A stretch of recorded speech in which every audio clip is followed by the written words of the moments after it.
প্রিয় শিক্ষার্থীরা, আজকে আমি আপনাদের সামনে নিয়ে আসছি চতুর্থ সপ্তাহের অ্যাসাইনমেন্ট নবম শ্রেণীর গণিত অংশের সমাধান। তো সেখানে আমাদের সৃজনশীল আছে 4টা আর 2টা অংশে সংক্ষিপ্ত প্রশ্ন আছে, আমরা সবগুলি সমাধান করে দিব। প্রথম প্রশ্নটা হচ্ছিল যে জ্যামিতি সম্পর্কিত, এটা মেবি ষষ্ঠ অধ্যায় রয়েছে। PQ একটি সমবাহু ত্রিভুজ এবং PC এবং QR এর উপরে লম্ব, PQ 3 সেন্টিমিটার এবং ত্রিভুজ PQ এর ক্ষেত্রফল বের কর। প্রথম প্রশ্নটা, এটা হলো আমার উদ্দীপক হলো এটা। আর এটা ক নং প্রশ্ন। ক নং বলছে PQ 3 সেন্টিমিটার হলে ত্রিভুজ PQR ক্ষেত্রফল নির্ণয় করো। মানে এটি একটি সমবাহু ত্রিভুজ। সেক্ষেত্রে আমি ত্রিভুজটি অঙ্কন করে নিলাম শুরুতেই। এই যে অঙ্কন করে নেওয়ার পরে দেখেন সমবাহু ত্রিভুজ, এ বাহুটা যত, এ বাহুটা তত, এ বাহুটা তত। সমবাহু ত্রিভুজ আমরা লিখে নিলাম যে PQR। তো PQ 3 সেন্টিমিটার হলে এটা যদি 3 সেন্টিমিটার, এটাও 3 সেন্টিমিটার, এটাও কত 3 সেন্টিমিটার। এখন আমার এটা ক্ষেত্রফল নির্ণয় করতে বলছে। তো ক্ষেত্রফল নির্ণয়ের আমরা ফর্মুলাটা জানি যে এ বাহু বিশিষ্ট, এটা জানি আমরা, এ বাহু বিশিষ্ট সমবাহু ত্রিভুজের ক্ষেত্রফল নির্ণয়ের অনুসিদ্ধান্ত হলো √3/4 ইন্টু a স্কোয়ার। এখন a স্কোয়ার বললে আমরা এই যে এ বাহুর মানটা বসাই দেবো। তো এ বাহুর মান কত আছে, আমার বাহুর মান আছে 3। তো 3 উপর স্কোয়ার করলে কত আসে, 9 আসে। 9 আসার পরে এরপরে আমরা বাকি কাজটা কি করে দিলাম, এরপরে এটা ক্যালকুলেশন করলে দেখেন লাস্টে ফাইনালি আমরা এই অংশটা পেয়ে যাচ্ছি। এটাকে আমরা এই সাইডে নিয়ে একটু আবার এইভাবে রেখে দিলেও হবে, অথবা এইভাবে রেখে দিলেও হবে। 9√3/4, তার মানে এটার রেজাল্ট হলো কি 9√3/4। এই সমবাহু ত্রিভুজের ক্ষেত্রফল 9/√3/4। এরপর খ নং দেখবো। খ নংয়ের ভিতরে বলছে প্রমাণ করো PQ এবং PR গ্রেটার দ্যান 2PS। আমাকে এটা প্রমাণ করতে বলছে। প্রমাণ করার জন্য আমরা প্রথমে চিত্রটা অঙ্কন করে নিলাম। অঙ্কন করার পরে বিশেষ নির্বাচন, এই আকার দেওয়া যাবে না, নির্বাচন হবে। তো আমি প্রথম অঙ্কনটা লিখে নিলাম যে উপরের লেখাটা, মনে করি PQR একটি সমবাহু ত্রিভুজ। PQR একটি সমবাহু ত্রিভুজ। তো সমবাহু ত্রিভুজের PS QR এর লম্ব। এই যে PS হলো এইটা, PSটা হলো কি QR এর উপরে লম্ব। প্রমাণ করতে হবে কি PQ এবং PR, এই যে PQ এবং PR গ্রেটার দ্যান 2PS। এই PSকে ডাবল করলে তার চেয়ে কি এই দুইটা বড় হবে, এটাই প্রমাণ করতে হবে। এখন অঙ্কনের জন্য আমরা, এইটা হলো মূল চিত্র ছিল আমার, এইটা প্রমাণের করার জন্য, এই জিনিসটা প্রমাণ করার জন্য আমার অতিরিক্ত একটা কাজ করতে হবে। অতিরিক্ত কাজ কোনটা, এই দুইটা বাহু দিয়ে নতুন একটি ত্রিভুজ অঙ্কন করতে হবে। ত্রিভুজ অঙ্কন করতে হবে। সেখানে আমি লিখেছি অঙ্কন পিএসকে, এই যে পিএস আছে না, সেটাকে আমি টি পর্যন্ত কি করলাম, বর্ধিত করলাম। এমনভাবে বর্ধিত করি যেন পিএস, শুধু বর্ধিত করলেই হবে না, আমি এখানে বলছি যে পিএসকে আমরা টি পর্যন্ত এমনভাবে বর্ধিত করবো, এটা যদি 2 হয় এটাও কত হবে, 2 হবে। এটা যদি 5 হয় এটাও কত হবে, 5 হবে। এটাই বোঝাতে আমি চেয়েছি। এরপরে আমি কি করব, এস এবং টি যোগ করে দিই। এই যে এটা টি পর্যন্ত আমি আসার পরে এই যে আর আছে এখানে, এই আর এবং টি আমি যোগ করে দিলাম। যোগ করার পর আমার অঙ্কন শেষ। এখন আমার প্রমাণ করতে হবে কি, যে এই দুইটা ত্রিভুজ তারা কি পরস্পর সর্বসম।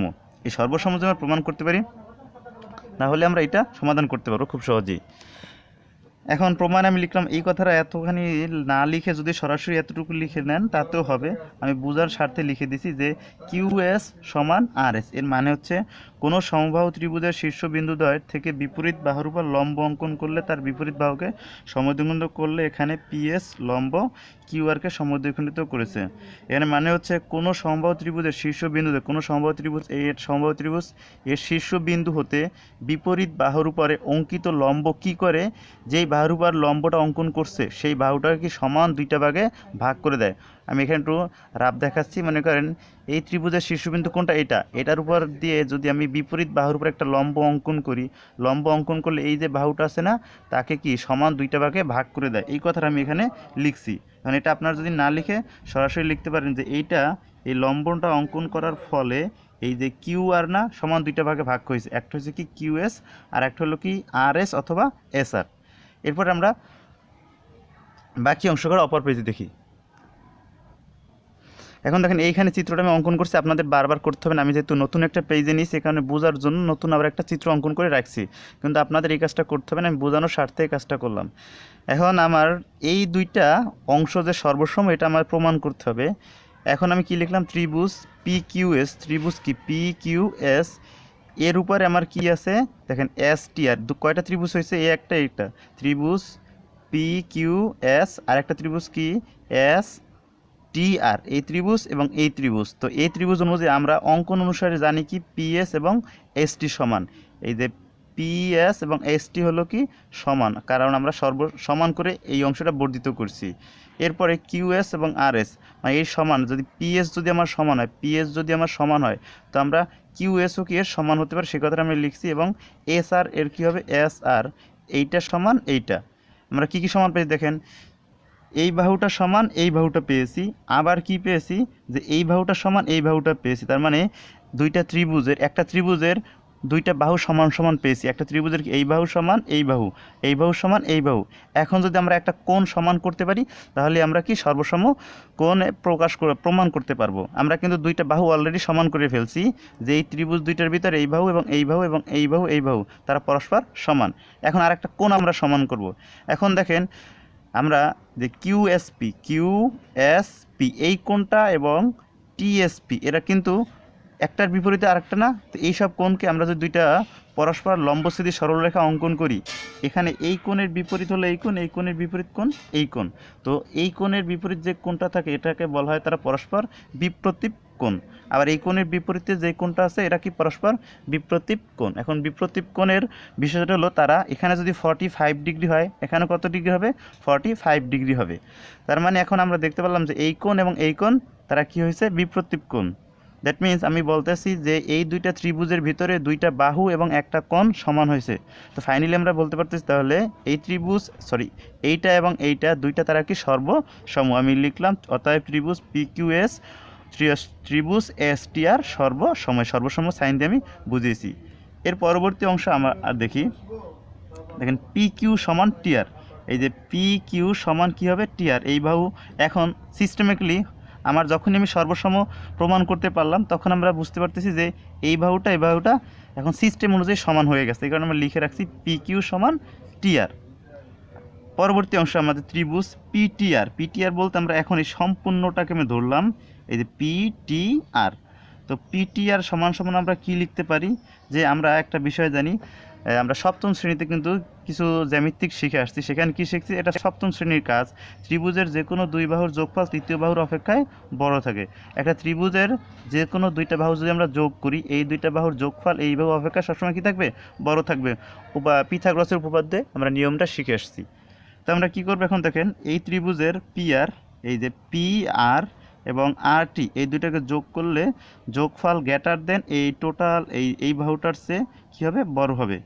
এরপরে আমরা কি লিখলাম যে পিআর আমি ফিক্সড রেখেছি, তো আরটিকে আমি একটু চেঞ্জ করি, যেহেতু এই যে আরটি সমান করে আমি কি লিখতে পারি, পিকিউ লিখতে পারি। এইটা যেহেতু এটা সমান আমরা আগে প্রমাণ করে ফেলছি, তো এই কারণে আমি কি লিখলাম PR plus PQ greater than, এখানে পিটি দেখেন এই যে পিটি আছে না, এই পিটিকে আমরা দুইটা অংশ আছে না, এই পিএস এবং কি টিএস, তো আমি সেটাই লিখলাম, পিটিকে ভেঙে দুইটা অংশ করলাম পিএস এবং টিএস।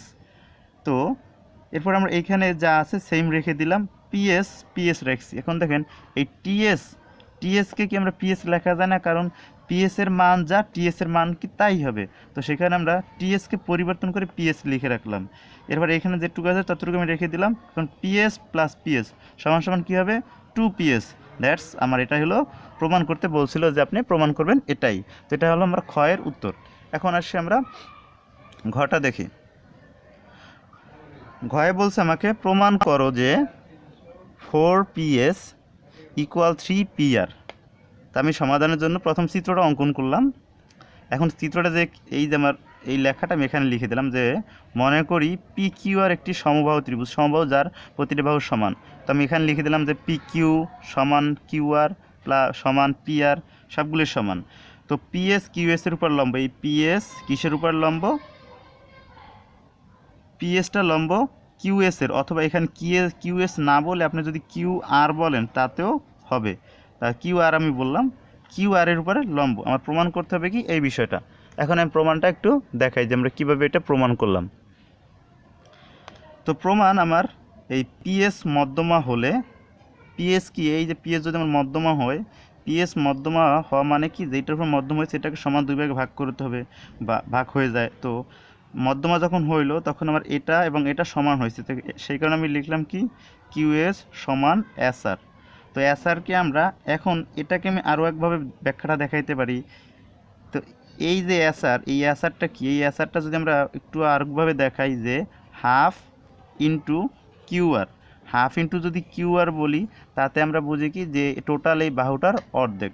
তো এই কারণে আমি আরও সমান সমান দিয়ে লিখলাম যে হাফ ইন্টু কিউআর আমার প্রমাণের সুবিধার্থে। পরবর্তী অংশ দেখেন এটা সেম রাখা হলো এসআর সেম। তো হাফ কিউআর, এটাকে যদি আমি হাফ কিউআর দেখাই তার মানে এটাকে হাফ পিআর দেখাইতে পারবো, কারণ প্রত্যেকটা বাহু কিন্তু সমান। তো এটাকে half QR half PR half QS এটা আমি লিখলাম। পরবর্তী অংশ দেখেন আবার সেম, এই যে পিএস আমার কিসের উপর লম্ব আছে, কিউ আর এর উপর লম্ব আছে, কিউ আর এর উপরে লম্ব আছে। যদি কিউ আর লম্ব হয় তাহলে কিন্তু এই সাইডে একটা সমকোণ, এই সাইডে একটা সমকোণ, উভয় পাশে কি একটা সমকোণ তৈরি। আমরা একটা সাইডের সমকোণটা একটু দেখি যে কোণ পিএস সমান এক সমকোণ, এই যে পিএস কিউ কত সমকোণ, এক সমকোণ, মানে হচ্ছে 90 ডিগ্রি। 90 ডিগ্রি যদি হয় আমরা জানি সমকোণ। আমি এই চিত্রটা আবার অঙ্কন করছি যেহেতু আমি নতুন একটা পেজে আসছি, চিত্রটা অঙ্কন করলে তো লেখে বোঝানো সম্ভব না মুখস্থ করে, তো চিত্র দেখাই তো বোঝাতে হবে। তো সমকোণী ত্রিভুজ পিথাগোরাসের উপপাদ্য অনুযায়ী আমরা কি জানি, পিথাগোরাসের উপপাদ্য অনুযায়ী ত্রিভুজের দুইটি বাহুর ত্রিভুজের অতিভুজ সমান সমান লম্ব স্কোয়ার প্লাস ভূমি স্কোয়ার। তো এইটা আমরা লিখছি। তো পি কিউ এস এটা হলো আমার কি অতিভুজ। তো অতিভুজ পি কিউ স্কোয়ার ইকুয়াল এই যে P S plus Q S. পরবর্তী এখন আর মানটা একটু দেখেন, একটু চেঞ্জ করে বসায়, শুধু আমার প্রমাণের সুবিধার্থে, আর কোনো কাজ নেই। কিউ এস বলা যা পি আর বলা কিন্তু তাই। এই যে কিউ এস বললে আমরা যতটুকু বুঝি, পি আর বললেও কিন্তু ততটুকুই পি আর বললে এখন পি কিউ বললে আমরা যতটুকু বুঝি, পি আর বললেও কিন্তু আমরা ততটুকু। এখানে যদি মান পাস হয় এটার মানে কত, পাস হবে। এখানে আমি একটু এক্সচেঞ্জ করে আমি এটা লিখছি। আর পিএস আমি ফিক্সড রাখলাম। কিউএস, এই যে কিউএসটাকে আমি চেঞ্জ করে কি লিখলাম, এই যে টোটালটাকে আমি হাফ করে দিলাম, যে টোটাল এইটাকে হাফ করলাম, যে P Q R half P Q R. পরবর্তী অংশ এটা ফিক্সড, এটাও ফিক্সড, এটাও আমি কি করলাম, এখন আমার এই যে কাজটা আমি করতে পারলাম, এখন আমার আর কোনো চিন্তা নেই। আমি একটা সমীকরণ তৈরি করলাম, এই সমীকরণের যদি আমি সমাধানটা করতে পারি তাহলে আমার কি এই প্রমাণটা করতে পারি। এখন দেখেন সমাধানটা আমি কীভাবে করলাম তার আগে আমি আরেকটু বুঝিয়ে নিই। দেখেন এই পি কিউ এটাকে আমি চেঞ্জ করে এইটাকে অতিভুজ ধরলাম, কোনটাকে, এইটাকে যেহেতু অতিভুজ ধরছি, পি আর যদি অতিভুজ ধরি তাহলে আমার লম্বটা হবে আগে যেটা ছিল সেটাই, আমার ভূমির সেটাই হবে, পিএসি ভূমি হবে, কিন্তু আমার লম্বটা কিন্তু চেঞ্জ হতে পারে। এখানে আমার লম্বটা হয়েছে কি হাফ পিআর। এখন আমরা এটা সমাধান কীভাবে করলাম দেখেন, এটা যদি আমরা হাফ পিআর হোল স্কোয়ার যদি হয়, স্কোয়ার 2 এর উপরে থাকলে হবে কিন্তু 4, আর 1 এর উপর স্কোয়ার করলে তো 1ই হবে, আর পিআর উপর হোল স্কোয়ার হয়ে যাবে। এরপরে দেখেন এই অংশটা আমি কি করলাম, পিআরকে আমি এই যে পিএসকে ফিক্সড রেখে এই যে প্লাস এটাকে বামে নিয়ে আসলাম, প্লাস থাকলে হবে কি মাইনাস, যদি হয় পরবর্তী এই যে আমার পিআর মাইনাস 1/4 পিআরকে হিসাব করলাম। কি হিসাব করলাম দেখেন, এটার নিচে কোনো কিছু নাই অন, এটার নিচে কি আছে 4, 4 লসাগু কত আসে 4 আসে, অন দিয়ে 4কে ভাগ করলে ভাগফল কত আসবে 4 আসবে, 4 দিয়ে এটাকে গুণ করলে কত আসবে 4 পি স্কোয়ার, মাইনাসটা এখানে আসলো। সেমভাবে 4 দিয়ে 4কে ভাগ করলে ভাগফল কত আসবে 4 আসবে, 4 দিয়ে সেমভাবে 4 দিয়ে 4কে ভাগ করলে ভাগফল কত আসবে 1 আসবে, অন দিয়ে পি আর কিউকে গুণ করলে গুণফল কত আসবে পি আর কিউই হবে, অন দিয়ে গুণ করলে কোনো মানের পরিবর্তন হয় না। পরবর্তী অংশ দেখেন এই যে 4 পি কিউ আর থেকে 4 পি কিউ আর মাইনাস হলে, শুধু 4টা থেকে যদি একটা মাইনাস হয় তখন কয়টা থাকে 3টা, আর এই সাইড তো এটা রইল। এখন দেখেন আমার কিন্তু প্রমাণিত তারা এইটাই চেয়েছিল, অতএব আমি প্রমাণ করতে পারলাম যে 4 P square equal 3 P R প্রমাণিত। এটা করলো আমার প্রথম সৃজনশীল। এবার দ্বিতীয় সৃজনশীল আমাকে জ্যামিতি তারা জানতে চেয়েছে, এটা জ্যামিতি সম্পর্কিত প্রশ্ন। এটা হলো আমার উদ্দীপক যে ত্রিভুজ ডিএফ একটি ত্রিভুজ ডিএফ এর ডিই গ্রেটার দ্যান ডিএফ এবং কোণ ই কোণ এফ সমদ্বিখণ্ডকদ্বয় পরস্পর পি বিন্দুতে এবং বহিঃবিন্দুদ্বয় কিউ বিন্দুতে ছেদ করছে। এখানে বলছে একটি ত্রিভুজের একটা বাহু আরেকটা বাহুর চেয়ে ছোট, আর বলছে দুইটা কোণ একবার কি বহিস্থ বিন্দুতে এবং আরেকবার কি অন্তস্থ বিন্দুতে দুইবারই ছেদ করছে, এই বিষয়টা তারা উদ্দীপকে দিয়েছে। একবার ছেদ করছে পি এ আর একবার ছেদ করছে কি কিউ এর উপরে। তো আমাকে জানতে চেয়েছে তারা যে এটার ভিতরে আমার যদি ক নাম্বার প্রশ্নে যারা জানতে চেয়েছে কোণ ডি 40 ডিগ্রি হলে কোণ ইপিএফ এর ডিগ্রির পরিমাণ কত। তো আমার প্রথম আমরা অঙ্কন করে নিলাম যে এই আমার মূল ত্রিভুজ হলো এটাই, মূল ত্রিভুজ কোনটা, এটা যে ত্রিভুজ ডিইএফ। এখন তারা জানতে চেয়েছে যে এইখানে তারা বলছে যে ইএফ সমদ্বিখণ্ড পরস্পর পি বিন্দুতে এবং বহিস্থকায় ই বিন্দুতে, এই সমদ্বিখণ্ডে পরস্পর একটা ভিতরের বিন্দুতে তারা ছেদ করছে। আমরা জানি যে যে কোনো কোণকে সমদ্বিখণ্ডতে আমরা যদি একটা কোণকে সমদ্বিখণ্ডক করি, একটা কোণ কিন্তু সমদ্বিখণ্ডক করা যায়, করলে তারা যেই বিন্দুতে ছেদ করে পরস্পর দুইটি কোণ সমদ্বিখণ্ডতে একটা বিন্দুতে কি ছেদ করে।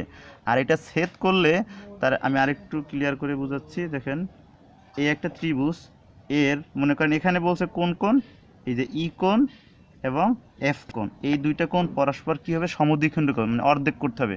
অর্ধেক করলে মনে করেন একটা হবে এতটুকু আর একটা হবে কি এতটুকু, এই দুইটা অর্ধেক করলে যেই বিন্দুতে ছেদ হবে, ছেদ হওয়ার পরে একটা কোণ তৈরি হয়, নতুন করে একটা কি কোণ তৈরি হয়। এখন এই কোণটার মান তারা জানতে চেয়েছে। দেখুন এই বলছে তারা যে কোণ পি এর মান কত, এই পি এর মানটা তারা জানতে চেয়েছে। এখন এটা আমরা জানি যে আগের একটা ফর্মেটে শিখে আসছি অনুশীলনী 6-এর ভিতরে, যে এরকম যদি হয় সেই কোণটার মান কত ডিগ্রি হবে, সেই কোণটার মান হবে 90 ডিগ্রি প্লাস এই যে উপরে যেই কোণটা আছে না, এই অন্তস্থ যে কোণটা আছে না, এই কোণটা থেকে হাফ অর্ধেক নেওয়া যাবে। 90 ডিগ্রি প্লাস এই উপরের কোণের অর্ধেক, উপরের কোণে যদি আমরা সি ধরি তো হাফ কত হবে সি, তার মানে 90, আর এই সি কোণ যত হয় তার অর্ধেক, টোটালি এইটা হবে আমার কোণ, এই কোণের পরিমাপটা। এখন দেখেন সেমভাবে আমরা লিখে রাখছি যে আমরা জানি যে আমি যেই কথাটা আপনাকে বলছি সেই কাজটা এখানে লিখে রাখছি যে 90 ডিগ্রি এই কোণটার পরিমাপ কত, এই কোণটার পরিমাপ কত হবে যে ইপিএফ সমান সমান 90 ডিগ্রি প্লাস হাফ কোণ ডি, তার মানে এই উপরে কোণ যেটা আছে তার অর্ধেক হবে, 90 ডিগ্রির সাথে অর্ধেকটা যোগ হবে, তো এখন 90 ডিগ্রি হাফ, আর উপরে কোণটা ডি কোণ সমান কত আমরা বলে দিয়েছি তা 40 ডিগ্রি, তো হাফ 40 থেকে হাফ করলে কত আসে 20 আসে, তার মানে এখানে 90 এখানে 20 কত আসলে 110, তার মানে হচ্ছে এই কোণটার মান কত ডিগ্রি হবে 110 ডিগ্রি। এটা হলো আমার কয়ের প্রশ্নের উত্তর। এখন আসেন আমরা খ দেখি। ক্ষয়ে বলছে, ক্ষয়ের প্রশ্নটা এভাবে ছিল যে বর্ধিত কোণ ইএফ ইপি এবং ডিএফকে এম বিন্দুতে ছেদ করলে প্রমাণ করতে হবে যে কোণ ডিএমই একটি স্থূল কোণ। এখন এইখানে আমার কোন দুইটা কোণ তারা পরস্পর ছেদ করার জন্য বলছিল ই এবং এফ, এটা পরস্পর যদি ছেদ করে মানে সমদ্বিখণ্ডক করলে সমদ্বিখণ্ডক দ্বয় পরস্পর যেই বিন্দুতে ছেদ করে, এই কোণটা যদি আমি অর্ধেক করি এই কোণটা অর্ধেক করলে এই বিন্দুতে একটা ছেদ করবে, আমি ছেদটাকে ছেদবিন্দুকে যোগ না করে ফাঁকা রেখলাম। এখন বিশেষ নির্বাচনে আমার যেই কাজটা করতে হবে, আমি যে অঙ্কনটা আমার যেই কথাটা লিখছি ওটা আমি লিখে নিলাম যে ত্রিভুজ ত্রিভুজ কি ডিইএফ এর ডিই এই বাহুটার চেয়ে ইএফ মানে গ্রেটার দ্যান ইএফ, এটার চেয়ে এটা কি ছোট, কোণ কোণ এফ সমদ্বিখণ্ডক দ্বয় পি বিন্দুতে, এই বিন্দুটা আছে না, এই বিন্দুর এই কোণ এবং এই কোণের সমদ্বিখণ্ডক দ্বয় পি বিন্দুতে কি করছে মিলিত হয়েছে। মিলিত হওয়ার পর আমার কি বলছে তারা বর্ধিত ইপি, এই যে ইপি ডিএফকে এম বিন্দু ছেদ করে, মানে এইটা যে আবার বর্ধিত করলাম এই দিকে, এইটা কোন বিন্দুতে ছেদ করছে, এই ডিএফ এর এম বিন্দুতে ছেদ করছে। ছেদ করার ফলে যে নতুন একটা কোণ তৈরি হলো এই ডিএমই, এই যে কোণটা, এই কোণটা যে আমার স্থূল কোণ সেটাই আমার প্রমাণ করতে হবে। তো আমরা অঙ্কন অনুযায়ী এখানে দেখেন অতিরিক্ত কোন কাজটা করলাম, ডিএফ এর উপর ইটি লম্ব আঁকি, ইটি এই যে অতিরিক্ত কাজ কোনটা করলাম, এই প্রমাণ করতে গিয়ে আমরা এই কাজটা এই বাহুটা নিলাম আমার প্রমাণের সুবিধার্থে, ইটি লম্ব আঁকছি, ইটি লম্ব আঁকার ফলে আমার কি কাজটা হলো, নতুন একটি ত্রিভুজ অঙ্কিত হলো, সেটা কি ইএমটি। তো ইএমটির দেখেন এখানে একটা বিষয়, তো আমরা জানি বহিস্থ কোনো কোণ থাকে, এখানে কিন্তু বহিস্থ কোণ আছে। এই যে বহিস্থ কোণ মানে আমার এইটার বাইরে এই কোণটা আছে না, এই কোণটার যে বাইরে কোণটা সেটা হলো কি বহিস্থ কোণ। তো আমরা জানি বহিস্থ কোণের যোগফল সমান এই ভিতরের এই বাহু এবং এই বাহুর যোগফলের কী হয়, সমান হয়। আমি এখানে একটু আবার রাফ করে দেখাচ্ছি। বহিস্থ কোণ আমার কিন্তু মূল কাজ ছিল এইটা, পরে প্রমাণ করতে গিয়ে আমি এই কাজটা করলাম, এই লম্বটা অঙ্কন করলাম। লম্বটা অঙ্কন করার ফলে আমার এই যে নতুন একটি ত্রিভুজ হলো না, এই ত্রিভুজের বহিস্থ কোণ কোনটা হবে, এই কোণটা। তবে এই কোণটা হবে এই কোণ এবং এই কোণের সমান করে। সেই কাজটা আমি লিখলাম যে কোণ ডিএমই, কোণ কি ডিএমই সমান সমান কী হবে এমইটি, এই যে কোণ এম কোণ, কোণটা ই কোণ এবং এই যে টি কোণ, এই দুইটা কোণের যোগফল, এই কোণ এবং এই কোণ, এই দুইটা কোণের যোগফল সমান কোণটা এই কোণটা। এখন আমরা এখানে সেমভাবে এটা লিখে রাখছি ইএমটি সমান এমটি 90 ডিগ্রি। এই যে 90 ডিগ্রি আমরা কোথায় পেয়েছি দেখেন, এই টি কোণটা আমরা জানি একটা বাহুর উপরে যদি আমরা একটা লম্ব অঙ্কন করি, তো লম্ব অঙ্কন করার সাথে সাথে সে কত ডিগ্রি কোণ তৈরি করে, 90 ডিগ্রি। এখানে আমরা ফিক্সড এই মানটা জেনে গেছি, সেহেতু আমরা তাই লিখে দিলাম। এখন আমরা এই বাকি অংশটা অপর পৃষ্ঠে আপনাদের দেখে এসেছি। তাহলে দেখুন এখানে আমরা কি করলাম, এর পরবর্তী অংশ ডিএম। এখন এই যে ডিএম কোণটা আমরা কি বলতে পারি, এই যে ডিএমই এই কোণটা আমরা টোটাল বুঝতে পারতেছি একটি সরলরেখা যদি হয়, এই যে এরকম একটি সরলরেখার মান কত ডিগ্রি কোণ তৈরি করে, 180 ডিগ্রি কোণ তৈরি করে। তো সেখান থেকে যদি আমরা এই কোণটা সমান কত ডিগ্রি পাই, এই কোণটা সমান যদি 90 ডিগ্রি পাই, বাকি যে কোণটা আছে সেটা অবশ্যই 100। তো এই কোণটার ভিতরে আমরা কত ডিগ্রি পেয়েছি, 90 ডিগ্রি। এই কোণটা কত ডিগ্রি পেয়েছি, 90 ডিগ্রি। আর এই কোণটা তার চেয়ে কম আছে, মানে এইখানে যদি 180 ডিগ্রি হয়, তার সাথে এই সাইডে যে কোণটা আছে সেটাকে অবশ্যই তার চেয়ে কী হবে, ছোটো হবে। তো এই কারণে লিখলাম কোণ ডিএম গ্রেটার দ্যান 90 ডিগ্রি, কোণ ডিএম এর মানটা অবশ্যই কী হবে, 90 ডিগ্রির চেয়ে বেশি হবে। তো আমরা বাকি অংশটা প্রমাণ করার জন্য আরেকটা অংশ কাজ করতে হবে, সেটা হলো আবার কোণ ডিএম প্লাস ইএমটি, এই যে ই কোণ, এই এম কোণ, এই কোণটা এম কোণ এই সাইডের এই কোণ এবং এই সাইডের এই কোণ, এই ডিএমই এবং ইএমটি এই দুইটা কোণের যোগফল কত ডিগ্রি হবে, 180 ডিগ্রি হবে। 180 ডিগ্রি যদি আমার এখানে হয়, তো ইএমটি কোণের মানটা কিন্তু আমরা অলরেডি এর আগে বের করে ফেলছি।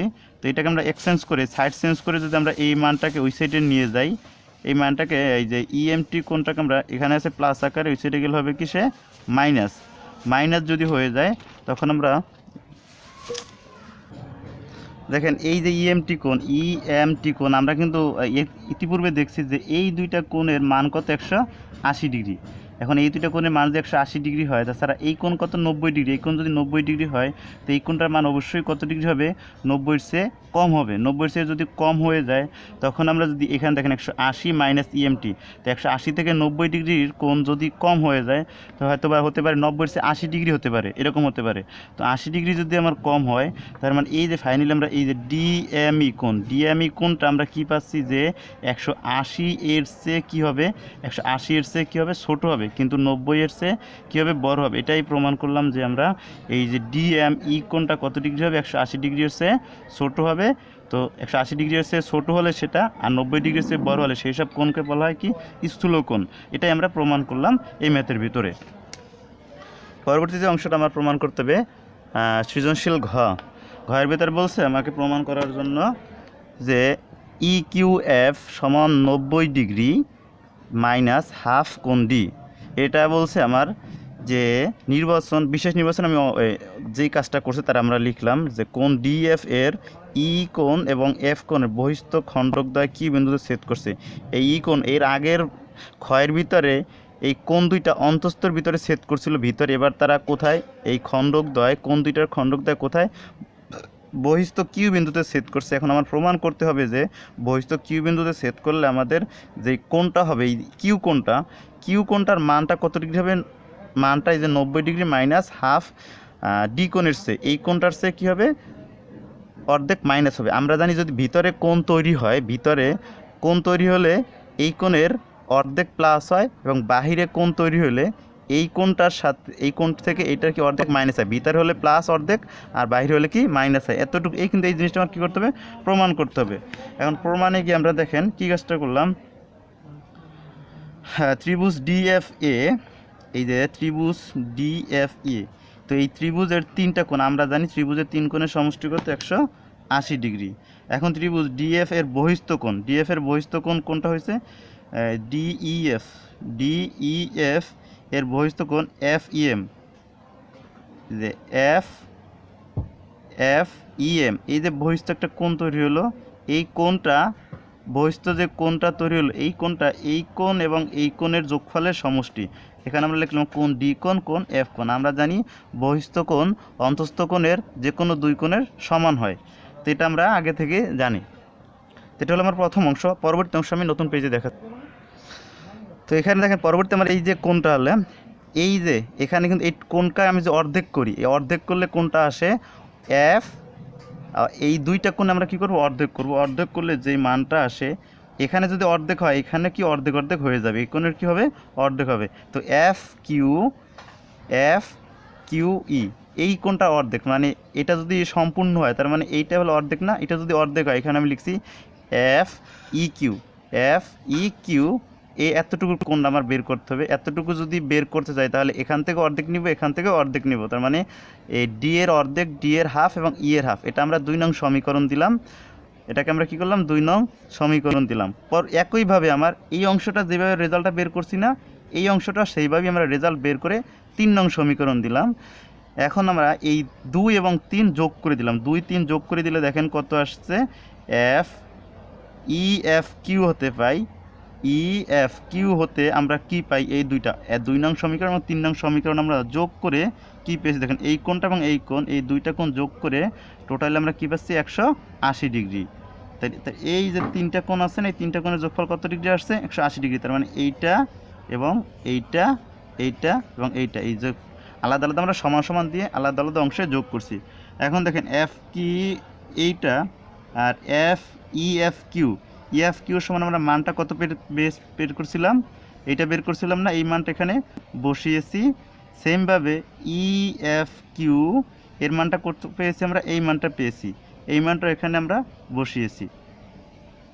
এরপর আমরা যোগের কাজ করলাম, যোগ করতে হবে। যোগ করতে দেখে এখানে প্রত্যেকবার হাফ হাফ আকারে আছে, তো প্রতিটা থেকে এই 3টা থেকে ডি এফ ডি, তো ডি আছে 2টা, আমরা একটা ডি নিব আর একটা ডি কী করবো আলাদা রেখে দিব। তো আমরা এই যে ডি এফ ই, এই 3টা থেকে হাফ কমন নিলে কি থাকে, এখানে থাকে ডি কোণ, এখানে থাকে এফ কোণ, এখানে থাকে কি কোণ ই কোণ, বাকি রইল কোনটা এই অংশটা। এখন দেখেন এই যে ডি কোণ, ই কোণ, এফ কোণ, এই 3 কোণের যোগফল কত 180 ডিগ্রি হবে। আর এইখানে আছে আমার হাফ তো কমন আকারে আছে, আর এই হাফ তো আমরা যেটা কমন নেই না, যেটা আলাদা রেখেছি সেটা। এখন এখানে 2 দিয়ে 80কে কাটাকাটি করলে কত হয় 90 ডিগ্রি, আর এখানে হাফ তো রয়ে গেল। তো এখন আমরা কি পাচ্ছি ই কিউ এফ সমান কত ডিগ্রি 180 ডিগ্রি। 180 ডিগ্রি এখানে আমরা এই যে 90 ছিল না, এটাকে আমরা আরেকটা লাইন দেখালে দেখাতে পারতাম, কিন্তু সেটা না দেখে সরাসরি এই 90কে আমরা সাইড চেঞ্জ করে বামে নিলে কি হয়ে যাবে মাইনাস হয়ে যাবে, এখানে ছিল প্লাস হয়ে যাবে কি মাইনাস, আর হাফ এই যে মাইনাস ডি কোণকে আমরা ওই সাইড নিয়ে গেছিলাম, এখানে কি আছে প্লাস আকারে হবে কি মাইনাস আকারে। তো 180 থেকে 90 গেলে কি থাকে 90, আর এখানে তো যেটা আছে ওটাই রয়ে গেল। তো দেখেন আমরা প্রমাণটা কিন্তু করে ফেললাম যে কোণ ই কিউ পি, কোণ কি ই কিউ এফ সমান কত ডিগ্রি হবে 90 ডিগ্রি থেকে এই যে উপরে যে ডি কোণটা আছে তার যে মানটা তার অর্ধেক, এই 90 থেকে কী করতে হবে মাইনাস হবে, এটাই আমরা প্রমাণ করে দিলাম। কারণ আমাদের জ্যামিতি অংশ শেষ, বাকি যেই বীজগণিতের সেটা আমরা দেখব। বীজগণিতের কয়েকটা সংক্ষিপ্ত প্রশ্ন আছে, সংক্ষিপ্ত প্রশ্নগুলো খুবই সহজ। তখন প্রথম মান দিছে কি 1 নং সংক্ষিপ্ত প্রশ্ন এ বি -4 এবং এ মাইনাস বি ইকুয়াল 4 এবং এ বি ইকুয়াল 16 হলে এ প্লাস বি এর মান নির্ণয় করো। তো আমরা একটা সহজ একটা ফর্মুলা দিয়ে এটা করে নিতে পারি যে a plus b whole cube, আমরা এটার সূত্রগুলো অনুসিদ্ধান্ত জানি। এ প্লাস বি হোল কিউবের সূত্র কি a minus b whole square plus 4ab। তো এ বির মানটা আমার কত দেওয়া আছে, এ বির মানটা দেওয়া আছে 4, তো 4 হোল স্কোয়ার হবে।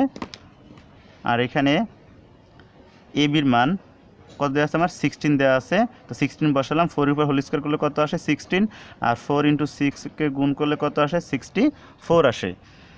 এই দুইটাকে আমরা যোগ করলে কত পাই 80 পাই। এখন দেখেন এখানে কথা আছে, কথা আমি এইভাবে রেখে দিলে হবে না, যেহেতু আমার এখানে স্কোয়ারটা আছে, আমাকে বলছে শুধু তারা এইভাবে মানটা বের করতে, যার ফলে কোনো স্কোয়ার থাকবে না। এখন আমি স্কোয়ারটাকে সাইড চেঞ্জ করলে সে কী হয়ে যাবে, রুট হয়ে যাবে। এখন 80কে আমি রুট ওভার করলে এটাকে আমি দেখাচ্ছি একটু ভাঙায়, যদি অন্যভাবে একটু সহজ মানে একটা মান বের করা যায় সেটা করলাম। 80কে আমরা ভাঙায় কী লিখতে পারি, 5 × 16। তো 5কে আমরা যেরকম আছে ওই রকম রেখে দিলাম। 16কে আমরা কী লিখলাম, 4। 16কে লেখা যায় 4 হোল স্কোয়ার, 4 হোল স্কোয়ার। এখন দেখেন এটা আলাদা রুট করলাম, 5-এর উপর আলাদা রুট, 4-এর উপর আলাদা রুট। রুট করার ফলে এটা কাটাকাটি হয়ে যায়, কী থাকে, এখানে থাকে শুধু 4 আর এখানে 5 রুট থাকে। তার মানে ফাইনালি আমরা পাচ্ছি a + b = 4 √5। সেমভাবে আমরা 2 নম্বর কোশ্চেনটা দেখি। 2 নম্বর কোশ্চেন বলা হয়েছে, 2 নম্বর কোশ্চেন বলছে তারা যে x - 1/x = 5 হলে x³ + 1/x³ এর মান নির্ণয় করো। তো এখানে একটা সহজ বিষয়, তবে এখানে একটা বিষয় আছে যে আমাদের এই মানটা, এই যে মানটা আমি এটার যদি মান নির্ণয়ের সূত্রটা বসাই তখন কিন্তু সে প্লাসের মান দিবে, কিন্তু মাইনাসের মানটা সে দিতে পারবে না। সেই কারণে আমরা এই বিষয়টাকে একটু মোটিফাই করে এটার থেকে প্লাসের মানটা বের করলাম। প্লাসের মান কী বের করলাম, উভয় পাশকে স্কোয়ার করলে আমার দেখেন স্কোয়ার করলে কত আসে, এটার যদি a - b হোল স্কোয়ারের সূত্র আসছে, a - b হোল স্কোয়ারের সূত্র কি, a - b হোল স্কোয়ারের যে মান নির্ণয়ের সূত্র আছে না, সেটা কি, a - b হোল স্কোয়ারের সূত্র a + b হোল স্কোয়ার। তার মানে এখানে হবে x + 1/x whole square minus 4x - 1 x = 2। এখানে যেটা আছে 5-এর উপর হোল স্কোয়ার করলে কত আসে, 25। এর পরবর্তী অংশ এটা কাটা গেলে আমার দেখেন এখানে -4 আছে, এটা ওই সাইডে গেলে হবে কি +4। তো +4 গেলে টোটাল এখানে আমি পাচ্ছি কত, 29। আর এখানে যদি স্কোয়ারটা আছে আমি ওই সাইডে গেলে কী পাবো, 29-এর উপরে √ওভার হবে। এখন দেখেন আমি কিন্তু এখানে প্লাসের মানটা পেয়ে গেছি। এখন আমি এই মানটা যদি এই মান নির্ণয়ের জন্য ঘনমূলের সূত্রটা ইউজ করি, তবে আমরা কি পাই, x + 1/x³ - 3ab × x + 1a। এই ফর্মুলা দিয়ে আমরা যদি বসাই, দেখেন প্লাসের মান আমরা কত পেয়েছি, এটা তো মাইনাস বসছে আর এটা কাটা, এখানে এই মানটা আমরা কত পেয়েছি, এই মানটা বসিয়েছি। এরপর দেখেন এটাকে যদি আমরা কিউব করি, কিউব করলে মানটা এটা আসে, আমি বিস্তারিত দেখালাম না সময়ের কারণে। এটা করলে কত আসবে, এটা আসবে। তো 29 থেকে 29 এই অংশ থেকে যদি এই অংশ বাদ দিই কত থাকবে, 26 √29। এটা হবে আনসার। এটা আমার দ্বিতীয় কোশ্চেনের আনসার। এবার দেখেন তৃতীয়টা বলছে আমাকে উৎপাদক করতে। উৎপাদকের জন্য এটা আমার ভাগশেষ উপপাদ্যের মাধ্যমে আমরা এটা সমাধান করছি। তো ভাগশেষ উপপাদ্য আমরা কী করি সেটা আমি একটু বিস্তারিত লিখে রাখছি, যে এমন একটি ভ্যালু আমরা ফাংশন, এই যে ফাংশন অফ এ, তো এমন একটি ভ্যালু এর মানটা ধরতে হবে যাতে করে এই টোটাল এই রাশিটার মান কী করে দেয়, 0 করে দেয়। তো আমরা অন ধরলাম, অন ধরলে এই টোটাল আমি যদি এ চলকের মান অন ধরি তখন এই মানটা কী আসে, আমার 0 আসে। আমি সেটা দেখালাম। তার মানে আমি কী লিখতে পাচ্ছি, এ সমান -1 ধরার কারণে কিন্তু এই টোটাল রাশিটার মান কত আছে, 0। এটা তো ভাগশেষ উপপাদ্যের নিয়ম অনুযায়ী। তো আমি কী পাচ্ছি লাস্টে, দেখেন এটাকে সাইড চেঞ্জ করলে এটা ছিল মাইনাস, হবে কি প্লাস। তো আমি এই একটা উৎপাদক পাচ্ছি, যে এটাকে উৎপাদকে বিশ্লেষণ করলে তার একটি উৎপাদক কত, a + 1। তো আমরা উৎপাদক ভাগশেষ উপপাদ্যর সিস্টেম অনুযায়ী আমি কী লিখলাম, এই রাশিটা লিখলাম। লিখার পরে আমার এই রাশিটা কত পরে লিখতে হবে, কিন্তু আমার কোনটা কাজ করতে হবে, এইটা আগে লিখতে হবে। যেহেতু আমার এর পাওয়ার কত আছে, কিউব আছে, কিউব যদি থাকে আমি এ লিখবো কতবার, একবার, এই মানে উৎপাদকটা আমি কতবার লিখবো, একবার, দুইবার, তিনবার। পরবর্তী আমার কাজ কি, পরবর্তী কাজ হলো এখানে যেহেতু কিউব আছে, তো এমন কি নিলে পরে এই কিউবের সমান হয়। আমি এই স্কোয়ার নিলে পরে এটার সাথে গুণ করলে কিউবের সমান হয়, সেই কারণে আমি এই স্কোয়ার নিছি। আমি কিন্তু অন্য কিছু নিতে পারতাম, আমার কাজ কি, আমার এটার সমান করে দিতে হবে। তো আমরা এই স্কোয়ার দিয়ে গুণ করলে কত পাচ্ছি, a³ পাচ্ছি। এই কথাটা আমরা এখানে লিখতে হবে। সেমভাবে এটা দিয়ে এটা গুণ করলে কী পাচ্ছি, a²। এখন দেখেন এই স্কোয়ার লিখলাম, এখানে আমার উপরে কিন্তু কোথায় এই স্কোয়ার নাই। যদি না থাকে আমার এটা কিন্তু বাদ দিতে হবে। আমি বাদ কীভাবে দিব, যদি আমরা অতিরিক্ত মাইনাস একটা এই স্কোয়ার নিতে, এটা কাট হয়ে যাবে, এটা বাদ হয়ে যাবে। আমি যেই কাজটা করতেছি উপরের সাথে সামঞ্জস্য রেখেই করতে হবে, অতিরিক্ত কোনো কাজ করা যাবে না।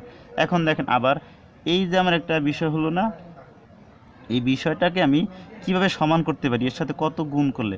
তো এর সাথে আমি যদি গুণ করি কত আসবে, a²। তো a² সমান হয়েছে প্লাসে মাইনাসে মাইনাস। সেমভাবে এটা দিয়ে আমরা এটাকে গুণ করতে হবে। আমি যদি এটাকে গুণ করি দেখেন কত আসে,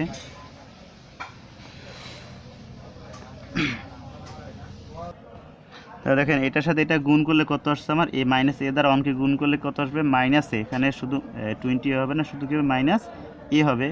মাইনাস যদি a হয়, তারপরে দেখেন এখন এখানে আমার মাইনাস এ হইলো, কিন্তু উপরে আছে কিন্তু -21।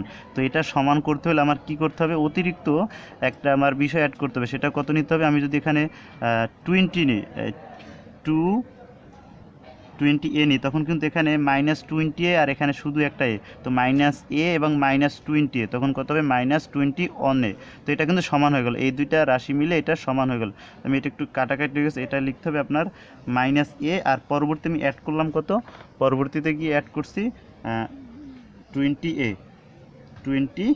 তো দুইটা মিলে কত হয়েছে -21a। এখন কিন্তু আমার এই পদের সমান হয়ে গেল। এখন যেহেতু এই পদের সমান হয়ে গেল, নতুন আমরা এখানে কি পেয়েছি -20a। এটাকে যদি আমি -20 এটাকে যদি সমান করতে চাই, তখন এই রাশির সাথে কত গুণ করতে হবে, তো -20 গুণ করলে কিন্তু এটা সমান হয়। তো -20 দ্বারা যদি আমি একে গুণ করি, কত হবে -20a। এখন এটা দিয়ে আমি এটাকে গুণ করে এই অংশটা পেয়েছি। সেমভাবে এইটা দিয়ে এটা গুণ করতে হবে না, গুণ করলে আমরা কত পাই, -20 দ্বারা যদি অঙ্কে গুণ করি কত আসবে, -20 আসবে। এখন আমার কাজটা শেষ, মানে এই রাশির সাথে এই রাশি মিলাই নিলাম। এখন দেখেন আমার এইখান থেকে কি কমন নিতে পারি, a+1 কমন নিতে পারি। কমন নিলে আমার এইখানে থাকে কি a², এখান থেকে -a, এখান থেকে -20। পরবর্তী অংশ দেখেন, এটা আমরা মিডল টার্ম ফ্যাক্টর অনুযায়ী এটা সমাধান করলাম। এই পদটাকে ভেঙে দুইটা পদে বিভাজন করলাম, সেমভাবে নিচে আমি নিয়ে আসলাম। এখন এই দুইটা পদ থেকে কী কমন নেওয়া যায়, এ কমন নিলে এখানে থাকে এ, এখানে থাকে কী থাকবে 5 থাকবে। সেমভাবে এইখানে যদি আমরা দেখি, এখানে আছে কি, এই দুইটা থেকে কমন নিতে পারি আমরা কি 4 কমন নিলে এখানে থাকবে এ, এখানে কত 5। এখন নিচে আমরা ফাইনালি কি লিখতে পারি, দেখেন এখানে জায়গা না থাকে উপরে নিয়ে গেলাম। এখানে -a+1 তো আমার ফিক্সড আগে থেকেই আছে, যদি আগে থেকে থাকে, নতুন এখানে আমরা কি পেয়েছি a-5 আমরা কমন নিলাম, বাকি রইল এখানে রইল এ আর এখানে রইল কত 4। তো a+4 এটা হলো আমার, এটাকে উৎপাদক বিশ্লেষণ করলে a+1 × a-5 × a+4 আসছে।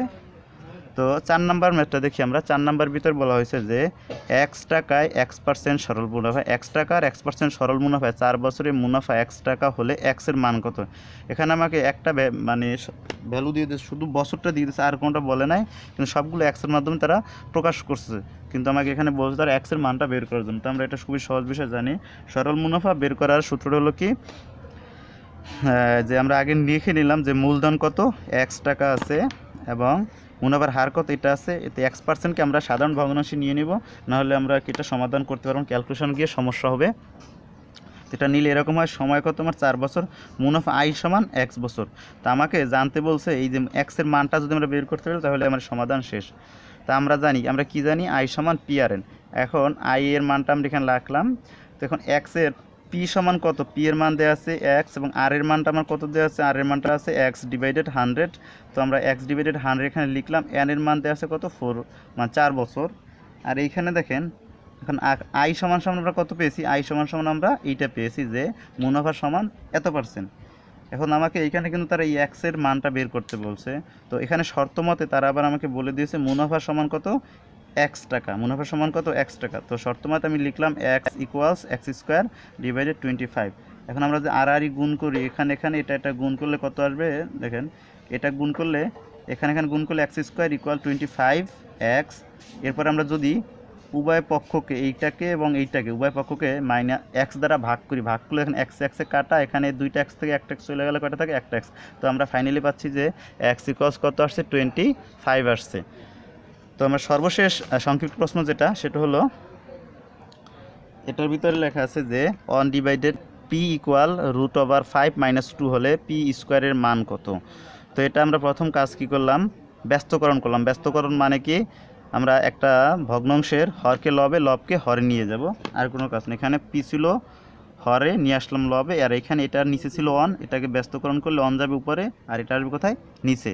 এর পরবর্তী অংশ আমরা কি জানি যে এই 1কে আমি এখানে সাইড নোট দিয়ে লিখে রাখছি √5 + 2 দ্বারা হর এবং লবকে কী করে গুণ করে, 1 এর সাথে যদি আমি √5 + 2 গুণ করি, গুণফল কিন্তু এটাই আসবে। আমি উভয় পক্ষে এখানে গুণ করলাম, উপরেও গুণ করলাম √5, এখানে √5 + 2 দ্বারা গুণ করলাম। গুণ করার ফলে আমার কি কাজটা হলো, এই যে আমরা জানি a + b × a - b, এর সূত্রটা কি a² - b²। সেই ফর্মুলা অনুযায়ী আমি এখানে লিখলাম যে এই দুইটা, একটা প্লাসের একটা মাইনাসের, তার মানে একটা হবে √5² - টু যেহেতু আছে 2 এর উপর হোল স্কোয়ার হবে। তো এখানে দেখেন এই যে রুটে পাওয়ারে কাটা হয়ে যাবে, কত থাকবে 5 থাকবে, আর এখানে কত থাকবে 4 থাকবে। তো আমরা 5 থেকে 4 মাইনাস করলে কী পাচ্ছি 1 পাচ্ছি। আর কোনো সংখ্যার নিচে যদি অন থাকে সেটাকে না লিখলেও হয়, কারণ প্রত্যেকটা সংখ্যার নিচে কী থাকে অন আকারে, হর আকারে কী থাকে অন থাকে। এখন দেখেন পি এর মান আমরা কত পেয়েছি, এই অংশটা পেয়েছি, কিন্তু আমাকে বলছে পি স্কোয়ার করতে। পি স্কোয়ার করলে আমরা কী করব, উভয় পাশকে কী করব বর্গ করবো। এই পিকে বর্গ করলাম আর এই সাইডেও বর্গ করলাম। বর্গ করলে আমরা বর্গর সূত্রটা জানি যে a square plus 2ab plus b square. তো এ স্কোয়ার বললে পি এর উপর স্কোয়ার হবে 2 সূত্র, আর এ বললে এটা, বি বললে এটা যাবে। তো বি স্কোয়ার বললে 2 এর উপর স্কোয়ার হবে। তো এটাকে রুটে বর্গে কাটা, এখানে কত আসে 2 × 2 4, 4 √5 প্লাস 2 টু দি পাওয়ার হলে এটার মান কত আসে 4 আসে। 4 যদি আসে, 4 আসলে আমার আনসারটা ফাইনাল আনসার হবে এটা। এখন এটা গেল আমার সংক্ষিপ্ত প্রশ্নের আনসার। তো বীজগণিত আমার আরও একটা সৃজনশীল আছে, সেটা কি, সেটা হলো a plus b equal c. A plus b equal কত, সি দেওয়া আছে, equals a plus b plus c equals কত m, a square plus b square plus c square equals 9 দেওয়া আছে, এবং a cube plus b cube equal p cube. এইটা হলো আমার মূল উদ্দীপক। যদি এটা থাকে, আমার প্রথম প্রশ্ন হলো এম ইকুয়াল 0 হলে দেখাও যে a cube plus b cube plus c cube minus 3ab equal 0, মানে এটাকে আমার প্রমাণ করতে বলছে। সমাধান, এখন সমাধান করতে গিয়ে আমি কী করলাম, প্রথম দেয়া যে অংশটুকু আছে সেটা আমি লিখলাম a plus b plus c equal কত এম, কিন্তু এম এর মানটা আমাকে কত বলে দিছে ওরা, 0 যেহেতু বলছে, আমি এখানে লিখলাম যে a plus b plus c equal m সমান কী হবে 0 হবে। তো 0কে আমরা রাখে লাভ নেই, আমি কি করলাম এই যে প্লাস সিকে সাইড চেঞ্জ করে নিয়ে আসলাম, প্লাস আছে কী হবে মাইনাস। এরপর আমরা এই অংশটা বসালাম, বসানোর পরে দেখেন এই অংশটা যদি আমরা চিন্তা করলে এখানে আমরা এই মানটা বসিয়ে দিলাম যে a cube plus b cube, এটা আমরা জানি সরল নির্ণয় যখন করছিলাম তখন আমরা এই বিষয়টা ইউজ করছিলাম যে এ কিউব প্লাস বি কিউবের আমরা সরলের সমাধান করতে গিয়ে সরলের ফর্মুলার সময় আমরা এটা ব্যবহার করছিলাম যে এ কিউব প্লাস বি কিউবের মানে অনুসিদ্ধান্তটা কী আসে a plus b whole cube minus 3ab into a plus b. এখন দেখেন এটা যদি আমরা লিখতে চাই, তো এ প্লাস বি হোল কিউবের মানটা আমার কত দেওয়া আছে মাইনাস সি হোল কিউব। দেখেন তাহলে আমরা কি দেখতে পাচ্ছি, এটাকে ফর্মুলায় ফালিয়ে আমরা এতটুকুর এটার ফর্মুলার সমান আমরা এই অংশটা লিখে নিলাম। তো এই অংশটা লেখার পরে তো বাকি রইল কি এখানে সি কিউব মাইনাস 3abc। তো এখন এখানে মানগুলো বসাই, এটার মান আমার কত দেওয়া আছে মাইনাস সি, 3ab এর কোনো মান দেওয়া নাই, এবং এ প্লাস বি এর মান কত দেওয়া আছে মাইনাস সি। এখন এটাকে আমরা যদি রেজাল্ট বের করতে চাই, তো আমরা রেজাল্টটা কী আসবে, মাইনাস সিকে হোল কিউব করলে আমার মাইনাস সি কিউবই আসবে, আর এটাকে আমরা গুণ করলে টোটাল এটাকে গুণ করলে মাইনাসকে plus 3abc plus c cube. বাকি যে অংশটা রইল এখন দেখেন minus c cube plus c cube কাটা 3abc প্লাসের 3abc মাইনাস, আমরা ফাইনালি কী পাচ্ছি 0 পাচ্ছি। তো আমার কী বলছিল তারা, 0-র মানটা বের করছিল, 0 বের করতে বলছিল, আমরা কিন্তু বের করে ফেলছি। তার মানে রাইট হ্যান্ড সাইড অর্থাৎ left hand side equal right hand side should. এরপর আমরা দেখি খ নম্বর ভিতরে আমরা বলছে যে এ প্লাস বি, এটা হলো আমার সি সমান 0 বসাইতে বলছে, দেখাইতে বলছে, আমার এটাকে প্রমাণ করতে বলছে তারা। তো আমরা যদি প্রমাণ করতে এটা চাই, তো আমার কাজটা কী হবে, আমি দেখেন এ প্লাস বি এর সি এর মান কত দেওয়া আসছে 0 দেওয়া আসছে, এখানে আমি সি সমান 0 নিয়েছি, দেখেন সি ইকুয়াল 0 বসিয়ে। তো আমরা কী পাচ্ছি, এই এমকে আমরা সাইড চেঞ্জ করে এই সাইড নিয়ে আসলাম, আর এই অংশ ওই সাইডে পাঠিয়ে দিলাম। তো এম সমান আমরা কী পেয়েছি এ প্লাস বি। সেমভাবে a cube plus b cube equal p cube. তো এখানে দেখেন সি আমি সেমভাবে আবার বসিয়েছি এটাকে, এখানে বলছে সি এর মানটা কত আসবে 0 আসবে, সি এর মান কত আসবে 0 আসবে। তো সি সমান আমরা কত বলেছিলাম 0 স্কোয়ার বসাইলাম, 0 স্কোয়ার বসালে এখন দেখেন এই এনকে আমরা এই সাইডে নিয়ে আসলাম, আর এইটাকে ওই সাইডে পাঠিয়ে দিলাম। পাঠানোর পরে আমরা ফাইনালি কী পাচ্ছি, এন ইকুয়ালস এ স্কোয়ার প্লাস বি স্কোয়ার। এখন এই ভ্যালুগুলো আমি বসাবো। তো বসানোর ক্ষেত্রে আমার আরও কিছু কাজ করতে হবে, দেখেন কী কাজ। তো আমরা এখানে লেফট হ্যান্ড সাইড আমার কোনটা, এটা বাম পক্ষ, আমার লেফট হ্যান্ড সাইড এটা বসাতে হবে, বাম পক্ষ যেটা আছে এটা যদি আমরা বসাতে চাই, দেখেন সেক্ষেত্রে আমার কী কাজটা করতে হবে, এই যে এম স্কোয়ার এম কিউব সমান আমরা কি জানি, এম এর ভ্যালুটা কী দেওয়া আছে দেখেন তো এ প্লাস বি। তো এ প্লাস বি যদি থাকে এম সমান এ প্লাস বি, এম সমান যদি এ প্লাস বি থাকে, তো আমার এখানে দেখেন 2 সমান, এখানে পি এর ভ্যালুটা আমার কী দেওয়া আছে, পি এর ভ্যালুটা আপনার দেওয়া আছে এ কিউব প্লাস বি কিউব। আমি এই মানটা বসালাম, এম এর মান বসাইছি এখানে এবং পি এর মানটা এখানে বসানোর পরে দেখেন টোটাল আমি এটাকে যদি কাউন্ট করা হয় এ প্লাস বি হোল কিউবের সূত্র আসছে, আর এ প্লাস বি হোল কিউবের সূত্র a cube plus 3a square b plus 3ab square, 2 দ্বারা এটাকে গুণ করলে কী আসবে 2a কিউব, 2 দ্বারা এটাকে গুণ করলে কী আসবে 2b কিউব। এটা গুণ করে আমি এখানে বসাই, এটা গুণ করে এখানে বসানো হয়েছে। এখন দেখেন এখানে আমি যোগ করছি 2b কিউব, এখানে আছে 2টা, এখানে আছে কয়টা, একটা। এখানে বাকি যে কাজ আমি যোগ করছি এখানে শুধু এই লাইনের পরে কি এই লাইনে শুধু যোগ করেছে, আর কোনো কাজ নেই। যোগ করার পরে পরবর্তী দেখেন প্রত্যেকটা জায়গায় 3 আছে, আমি 3 কমন নিলে এখানে থাকে কিউব, এখানে থাকে a স্কোয়ার বি স্কোয়ার, এখানে থাকে a বি স্কোয়ার, এখানে থাকে কি বি কিউব। এখন এর পরবর্তী কাজ যেটা আমি এই দুইটা পদ থেকে এ স্কোয়ার কমন নিলাম, এ স্কোয়ার কমন নিলে এখান থেকে এ, এখান থেকে কি বি। সেমভাবে এই দুইটা পদ থেকে আমি কি কমন নিলাম, এই দুইটা পদ থেকে বি স্কোয়ার কমন নিলে এখান থেকে এ প্লাস, এখান থেকে কি বি। এখন 3 আমি ফিক্সড রেখে দিলাম কারণ এর কোনো কাজ নেই। এ plus B into a plus B, এই দুইটা পদ থেকে আমি এ প্লাস বি কমন নিলাম, এ প্লাস বি কমন নিলে এখানে থাকে এ স্কোয়ার, এখানে থাকে কি বি স্কোয়ার। তো এ প্লাস বি